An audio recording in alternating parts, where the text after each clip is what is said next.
Good evening and welcome to a program devoted entirely to lefties losing it.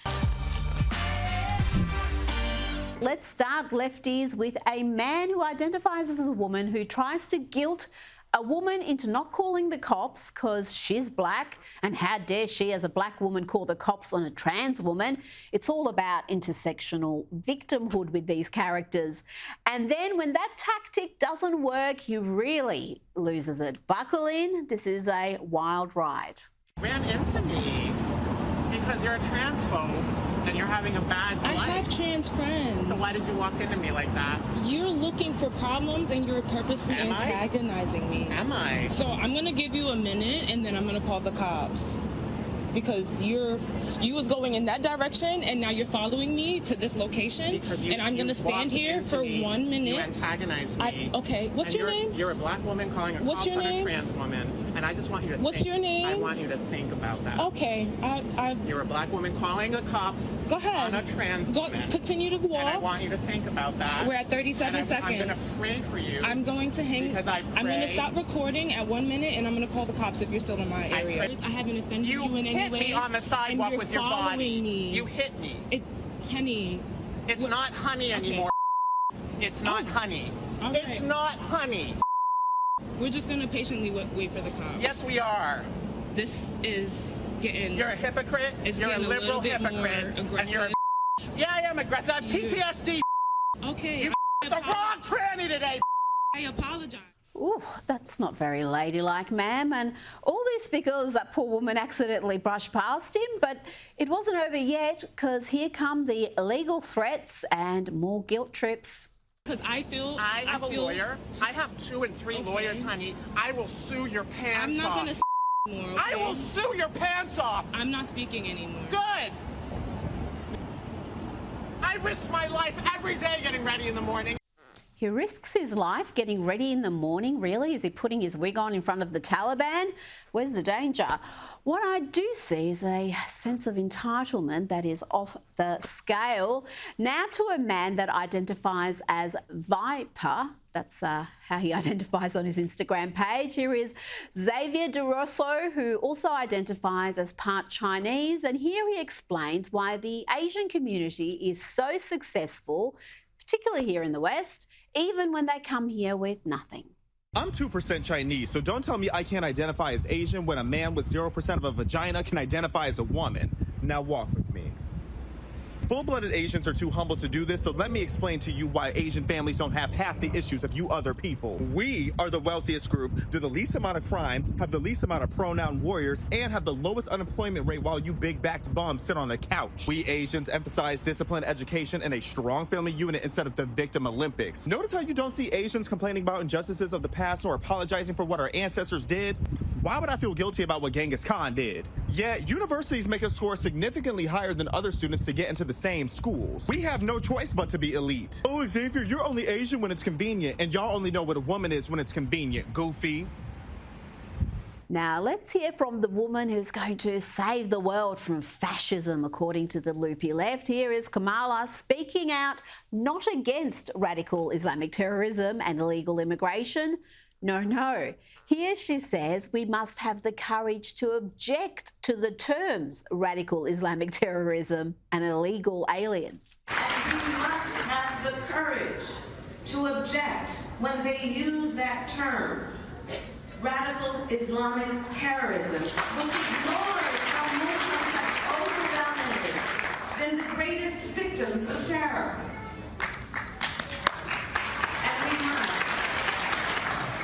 Also have the courage to reject that term illegal alien. That was Harris talking at a mosque back in 2016, and the timing is important because that was at the height of Islamic State's reign of terror, where they brutally murdered those they considered non-believers, where they abducted, raped and tortured thousands of women and children, including Yazidis. And there is Kamala in 2016 objecting to the term radical Islamic terrorism. But that won't stop the enthusiasm from the useful idiots of the left. At least this next one is a happy camper, this never Trumper. It likes a dance. So many of them are miserable. This one at least looks happy. So this is really who Donald Trump chose as his running mate? Drop the beat. I'm a never Trump guy. I'm a never Trump guy. I'm a never Trump guy. Never liked him.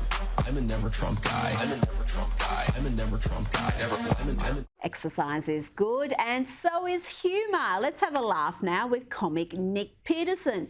Here he talks about the benefits of having a brain and thinking. I used to believe everything I'd see on the news, but that's before I discovered a brain. A brain is meant for everyday use. Those living with moderate to severe stupidity have seen immediate improvement in common sense with a brain. I thought the government had my best interests at heart, and then a friend told me about a brain. Talk to your doctor about what news sources you obey. A brain may also lower your desire to take life-altering advice from celebrities. Getting lectured about my carbon footprint from people with 3 private jets used to make sense. But thanks to a brain, now I can think for myself every day. When my disregard for 3rd grade biology began to flare up, I knew it was time for a brain. Do not try a brain if you're allergic to a brain. Common side effects may include accountability, discernment, homeschooling your kids, a better understanding of economics, awareness of the stupidity of socialism, and diarrhea. For tethering yourself to reality, the only no-brainer is choosing a brain. Ask your doctor if a brain is right for you.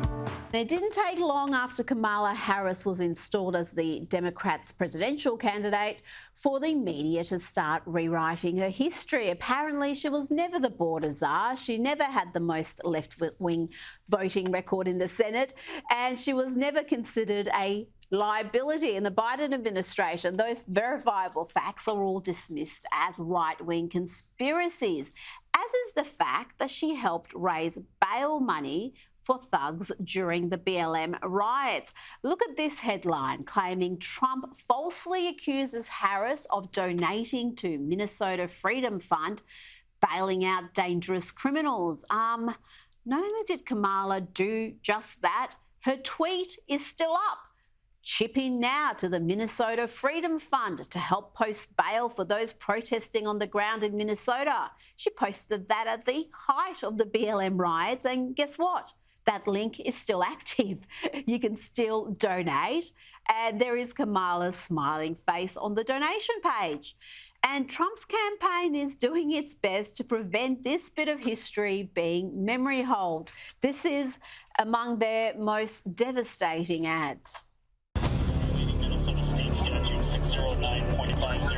Harris sending this out on X. If you're able to chip in now to the Minnesota Freedom Fund to help post bail for those protesting on the ground in Minnesota. Thanks to Harris's promotion, the group reportedly raised $35 million in just a few weeks. Darnica Floyd, charged with second-degree murder for stabbing a friend to death. She got out of jail, too. A twice-convicted rapist, currently charged with kidnapping and sexual assault, and he walks out, too. The Freedom Fund raked in donations when it was promoted by many, including now Vice President Kamala Harris. Sean Michael Tillman shot and killed a passenger on a train platform after reportedly being released from jail 3 weeks prior. All thanks to the Minnesota Freedom Fund. Donovan Boone was charged with breaking into the home of an ex-girlfriend and choking her. Freedom Fund bailed him out for $3,000 cash, and he hasn't shown up for court since. I often don't even look at a charge specifics when I bail someone out. The Hennepin County attorney called out the Minnesota Freedom Fund for bailing Mosley out of jail twice previously, even though he was arrested for having a gun in the courthouse. The Minnesota Freedom Fund, which pays cash bail for low-income criminals, paid Tims's entire $10,000 bail in cash. 11 days later, police found a man bleeding from the head and ears in this alley. Police were able to arrest Tims in connection to this violent assault. Howard was arrested and charged with second-degree murder. The Minnesota Freedom Fund acknowledged supporting Howard's bail. The affluent white female liberals, awful for short, they are mobilising for the Democrats, and they have a compelling message. I mean, who wouldn't be swayed by this? This is a message for every single person who looks like me, specifically white women. It's time. This is no longer about politics, and you get to right your wrongs of 2016 when you didn't put a woman in the White House who was overly qualified. Now's your chance. Thank God I don't look like her, because I think that means I don't have to listen to her. But you white women, well, sorry, but this is apparently a life and death matter. No hyperbole there. This is no longer about red versus blue. This is our lives that we are playing with. And the piece that you have control over is who you vote for in November. You need to find a spine to stand up against the white men in your life who are telling you who should be your president. Yes, ignore the white men and listen to this white woman. Makes perfect sense. And here is another totally sane white woman who has a message for America. Here is comic Chelsea Handler's rant about J.D. Vance's childless cat lady comments. I mean, my God, are we tired? You sad, diet, Mountain Dew drinking, couch humping, dolphin porn aficionado. All of us childless cat and dog ladies are going to go from childless and crushing it to childless and crushing you in November. And here is another white woman, this time a deranged MSNBC contributor, claiming that J.D. Vance's comments are motivated by, you guessed it, white supremacy. He only wants more white children. The stats are there. More and more Americans choosing not to have kids, which again emphasizes why J.D. Vance's comments about childless Americans, childless cat ladies, could be so politically damaging. Well, so what's interesting is this natalism that comes from an authoritarian playbook, right? That there need to be more white children, right? That's the idea that there's, this is about great replacement theory, racism, right? This is what this is. So don't misunderstand it for him wanting more children. He wants a certain kind of, racist thing. What can you say to that? J.D. Vance is the father of 3 biracial children. His children are not white, you dim-witted race-baiting simpleton. And look, it's not just white women for Kamala. The Democrats have really embraced their segregationist past, and they've also got what they call white dudes for Harris. This group, and yes, they do look exactly as you'd expect. Don't you just love a white men-only group created in the name of progress? Let's hear from these white dudes, starting with actor Jeff Bridges. I'm white, I'm a dude, and I'm for Harris. Over the last few years, I've been thinking a lot about men. I'm not sure if you guys can recall that feeling you had on the night of Tuesday, November 8th, 2016. I stood over my kid's bed and I wept. He stood over his kids' beds and wept and ate cookies, it looks like. Ladies, if you think there is a crisis in masculinity, you'd be right, because you won't detect any in this group. In the marginalized communities that educate me every single day, that this is a constant education for all of us. Kamala is carrying on her shoulders 248 years of pain, of agony, of hope, of frustration. And no matter how high she jumps, no matter how many degrees she has, no matter how good her grades are, she's never good enough because they're always moving the line. What a variety of whiteness we have here. It's like a rainbow of beige. But man, I am scared to death of what the future could look like if we go back to another Trump administration. Now to the woman herself, Kamala Harris, the Oakland-born Californian whose Indian and Jamaican parents were both academics, one a scientist, the other a professor. This is how she normally speaks. We are all in this together, and your vote is your power. So please make sure your voice is heard this November and register to vote at vote.gov. That was Kamala on the set of a drag queen show. Here is Kamala in Atlanta talking to a mainly black audience. See if you can detect the subtle difference. And you all helped us win in 2020, and we're going to do it again in 2024. Oh yeah, she's suddenly got some sort of a southern urban drawl happening, and she's not bad at it. I said to the congressman, I didn't know he could preach like that. So authentic there. You would have spotted Terrence K. Williams, comic Terrence K. Williams there, and he is none too pleased with Kamala pandering to the black vote. Have a look at his reaction to her speech today. Because as the saying goes, if you've got something to say,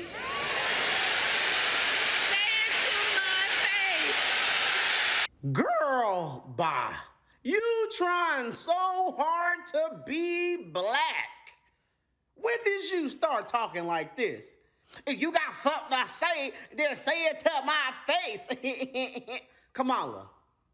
Kamala, stop trying so hard to pander to black people in black people's faces, pretending you are something that you're not. Oh, there was certainly plenty of pandering happening at the Atlanta rally. Here's Megan Thee Stallion telling women that if they want to keep loving their curvy bodies, then they best vote for Harris. What? And if you want to keep loving your body, you know who to vote for. Hey! Hey! Yeah.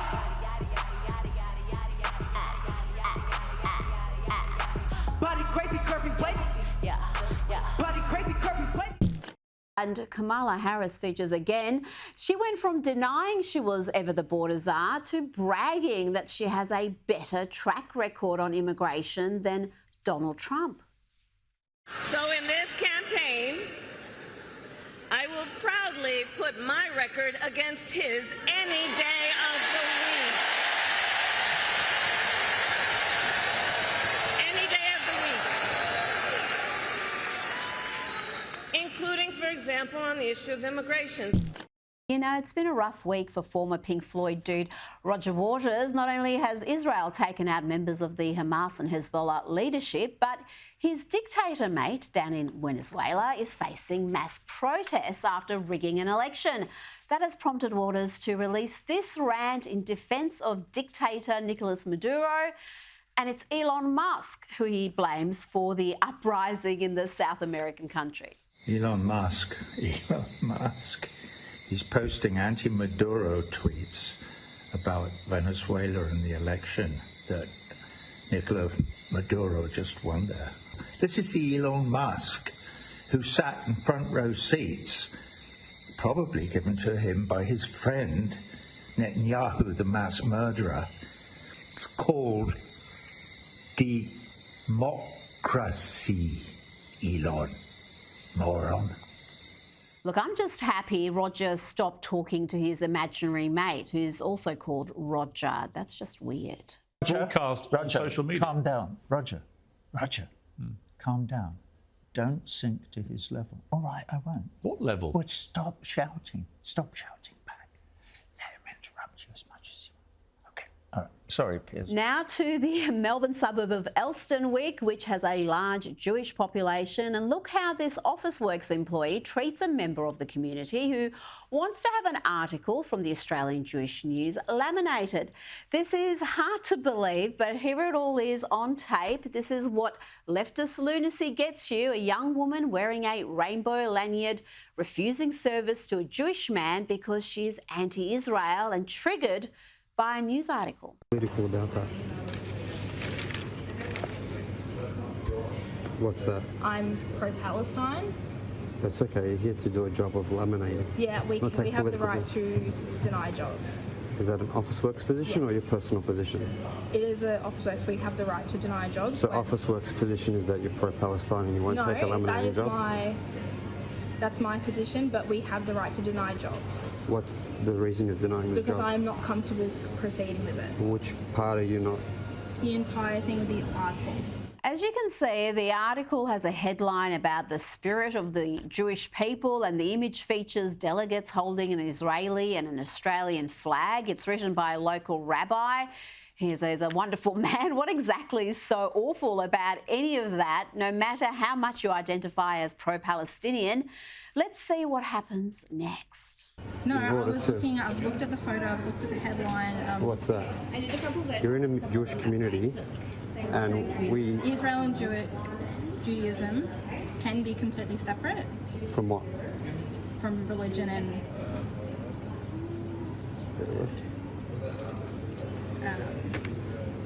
I can't use the word right now, but you can separate the two. So, what are you separating? The culture and the religion. Okay, so what's wrong with this? I'm just not comfortable with doing that. Okay, well maybe I can speak to your manager or another. So you're the manager of this whole store? She's the manager and she's not comfortable. If you thought that was bad, just wait, because the video ends with her threatening to call the cops. I'm pro-Palestine. And that means... For political reasons, I'm not comfortable. Is politics played within Officeworks? Is that a personal staff member's discretion to make decisions?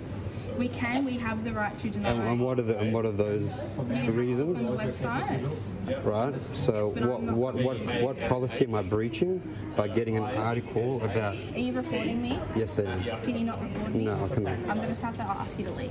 No, that's okay. You can call you can call the police. Yeah, I can call the police. Sure. Yep, just give me 1 moment. But yeah, we won't be continuing your transactions. No worries. Thank you.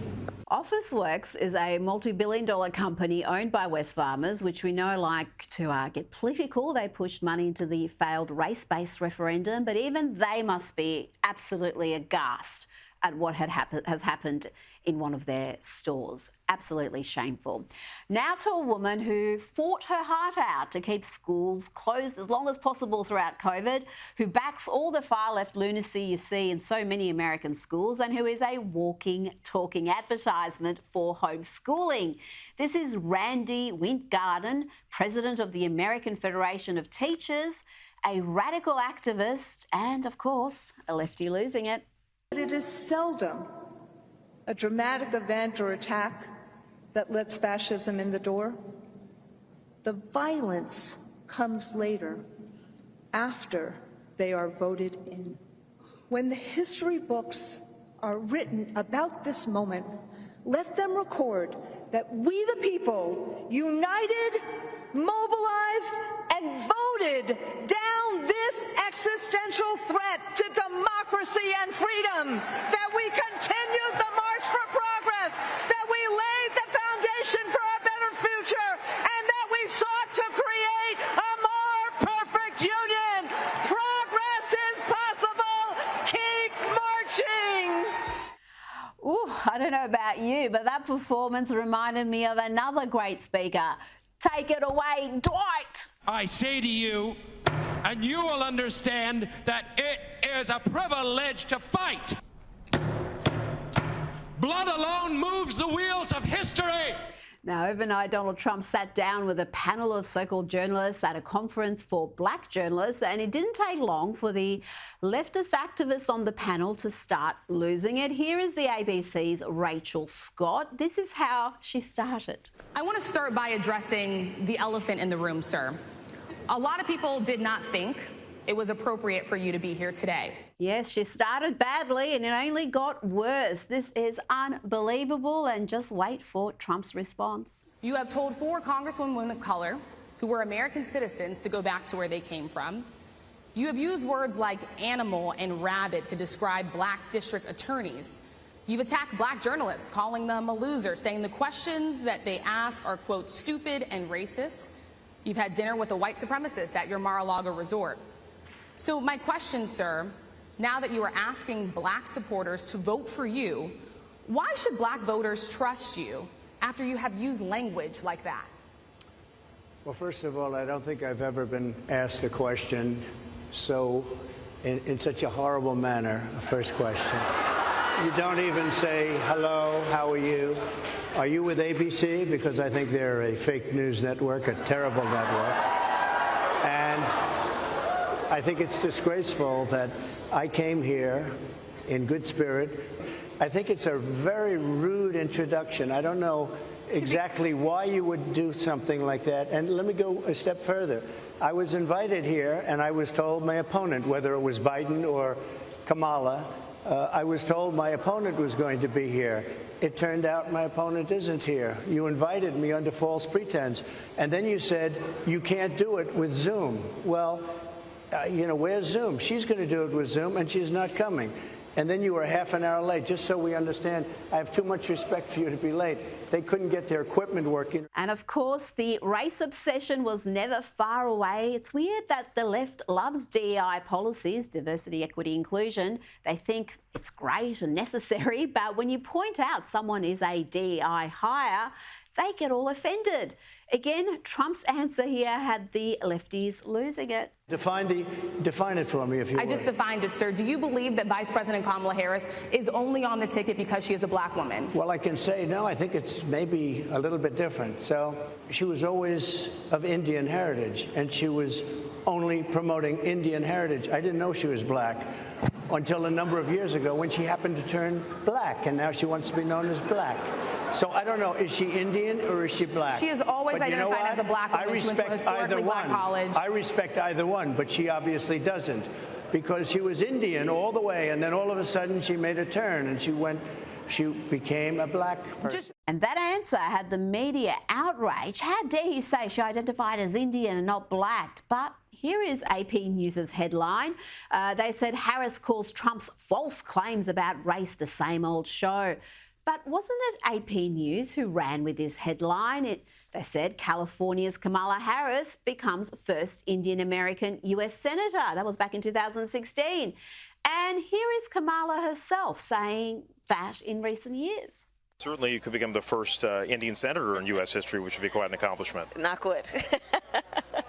Because Yes. you are Indian. Yes, yes. Okay, and I don't know that everybody knows that, but I find that wherever I go and I see Indian people at the supermarket, on the street, everyone's like, you know, Kamala Harris is Indian, right? It's like the thing we're so excited about to have you running for president. Yeah. So we're both Indian. Look, how I see it is you can be Indian, you can be black, you can be Indian and black, Indian and Jamaican. This obsession with race and basing your vote on the race or ethnicity of a candidate is just backward and stupid. And that's it from me tonight. I'll see you Sunday morning for Outsiders. Good night.